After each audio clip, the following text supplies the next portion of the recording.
Dans l'immense tapisserie de l'existence humaine, nous nous trouvons souvent à des carrefours où le refus de la vie se ressent comme une porte qui se ferme brusquement devant nous. Néanmoins, au cœur de chaque rejet réside une graine d'opportunité, un appel à transcender et à transformer ce qui, à première vue, semble être une impasse. Inspiré par les réflexions du philosophe stoïcien Marc Aurèle, nous plongeons aujourd'hui dans la trame profonde et riche de l'art de transformer le refus en un pont vers la grandeur. Imaginez un instant un monde où chaque non ne vous écrase pas, mais vous propulse vers l'avant. Le rejet, un mot qui nous laisse souvent un goût amer, peut en réalité être votre tremplin vers l'excellence. Il ne s'agit pas de défier le destin, mais de comprendre que le non de l'univers est, parfois, un oui caché vers quelque chose de bien plus significatif. Vous êtes-vous déjà senti invisible, dévalorisé ou négligé? Le moment est venu de tourner la page. Dans ce récit, nous déballerons 13 leçons puissantes qui vous apprendront à maîtriser la force du rejet. Nous ne nous limiterons pas à la théorie. Ce sont des stratégies pratiques et tangibles que vous pouvez intégrer dans votre vie quotidienne. La première leçon est simple, mais révolutionnaire. Ignorez ceux qui vous ignorent. Ce n'est pas un acte de mesquinerie, mais une puissante déclaration de votre valeur. Lorsque quelqu'un décide que vous ne valez pas son temps, c'est son problème, pas le vôtre. En choisissant de ne pas réagir, vous dites « je vaux plus ». C'est comme si vous teniez un miroir devant eux, reflétant silencieusement leur comportement et montrant que vous restez inchangé. Comment y parvenir sans sombrer dans l'amertume? La clé est de se concentrer sur votre vie, vos objectifs, votre bonheur.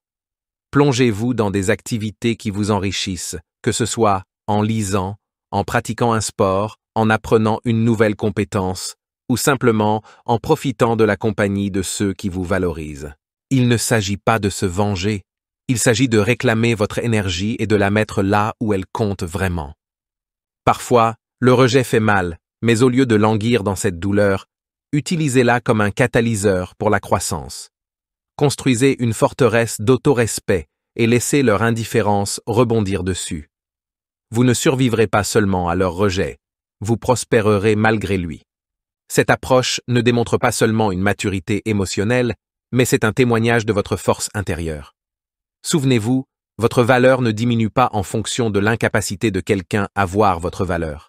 Restez fidèle à vous-même et laissez vos actions parler plus fort que leur silence.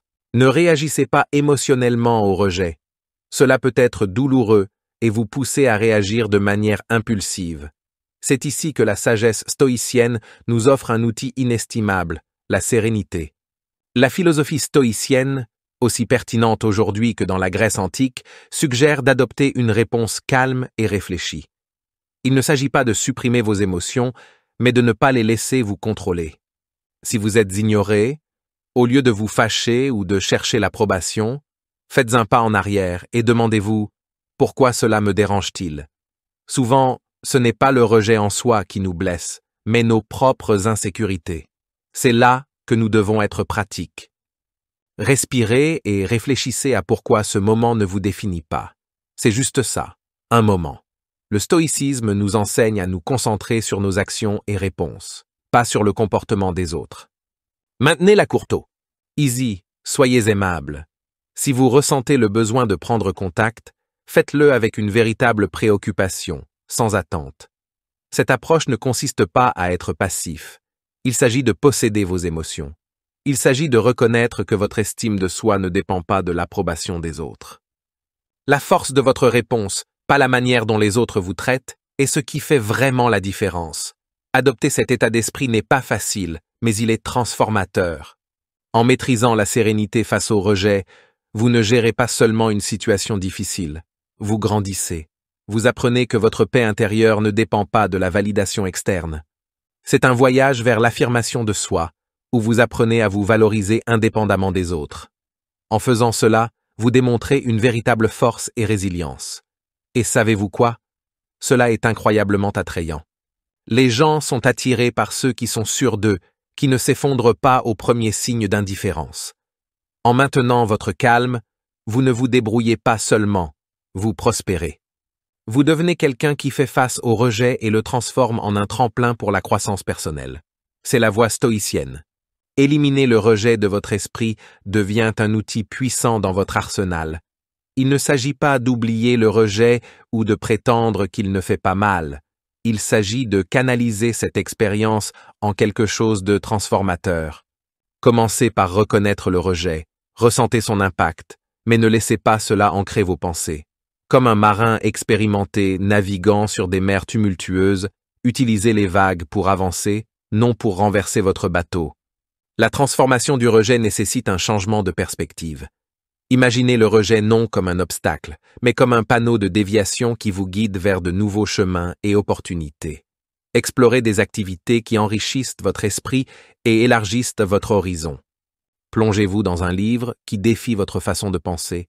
Pratiquez un sport qui teste vos limites, ou engagez-vous dans un projet communautaire qui offre une perspective fraîche. Ce ne sont pas des distractions. Ce sont des marches vers l'autodécouverte et la croissance. Chaque nouvelle expérience vous façonne, vous rendant plus résilient, adaptable. Cultivez également un cercle de positivité. Entourez-vous de personnes qui vous construisent et vous inspirent.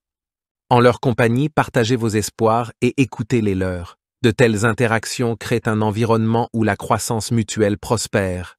Souvenez-vous, le rejet n'est pas un reflet de votre valeur. C'est une invitation à vous redécouvrir et à vous réinventer. Naviguant sur ce voyage, vous découvrirez que ce qui semblait autrefois être un rejet douloureux est, en réalité, un élan vers un chemin plus satisfaisant. Démontrez votre valeur. Le rejet fait mal, mais c'est aussi un test de votre résilience. Au lieu de flétrir sous son poids, voyez le rejet comme une opportunité de montrer votre ténacité. La prochaine fois que vous serez négligé lors d'une réunion ou ignoré pour une promotion, respirez profondément. Au lieu de déclencher une tempête d'auto-apitoiement ou d'amertume, canalisez cette énergie en action constructive. Travaillez sur un projet qui met en valeur vos compétences ou proposez de diriger une nouvelle initiative. Votre valeur n'est pas diminuée par la négligence des autres.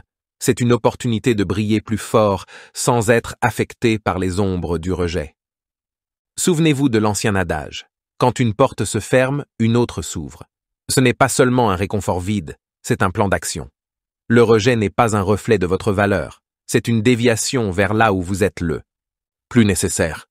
Si vous êtes négligé pour un rôle, peut-être est-ce l'univers vous guidant vers quelque chose qui s'aligne mieux avec vos talents et passions. Utilisez cela comme un catalyseur pour réévaluer et recalibrer.